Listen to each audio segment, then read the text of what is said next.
Good evening, South Africa. Before we start the show today, we'd like to say that our thoughts are with the people in Kenya. We hope you guys come out of this stronger than ever before.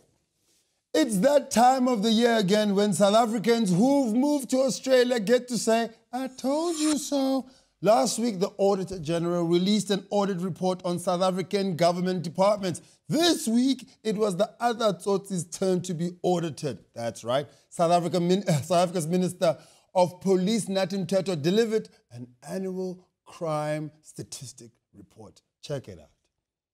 Attempted murder reduced by 51.7% over 9 years, 16.8% over the period of 4 years, and has increased by 6.5% during the past financial year. Sugar coating. That's the sweetest bad news I've ever heard in my life.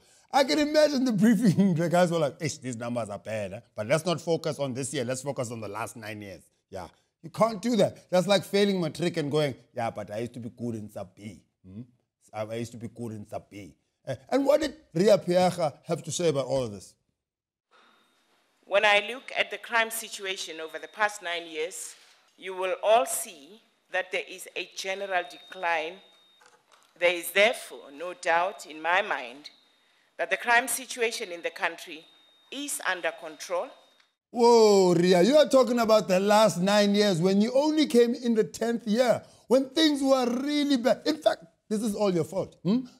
It's all your fault. This is the same woman that almost appointed a guy with criminal charges as a Gauteng police commissioner. This guy was caught drunk driving and he tried to run away from the cops. Or shall we say his future colleagues? Maybe they were just trying to invite him to a bride. Maybe. I'm not sure. No.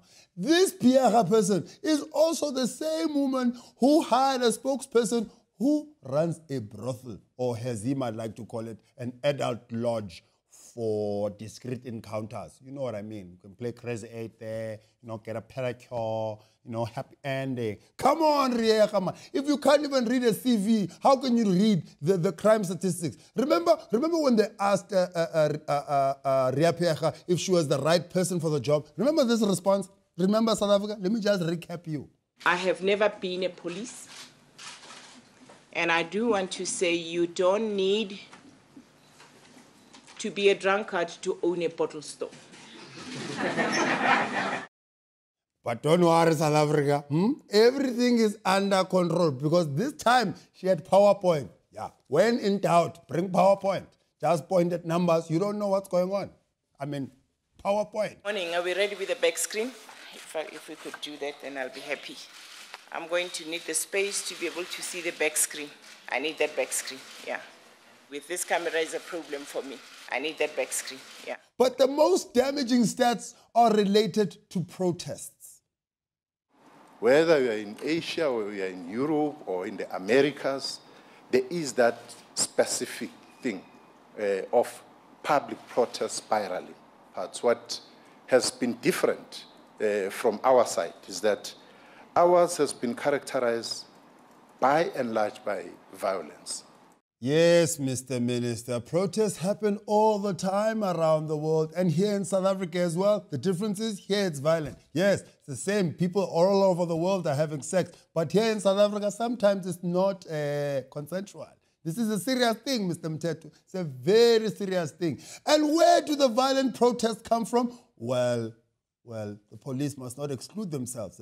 Remember those Marikana people? They did not shoot themselves. Yes, they did not shoot. I hope you included that in the stats. Let's be straight, South Africa. These marches are all about poverty.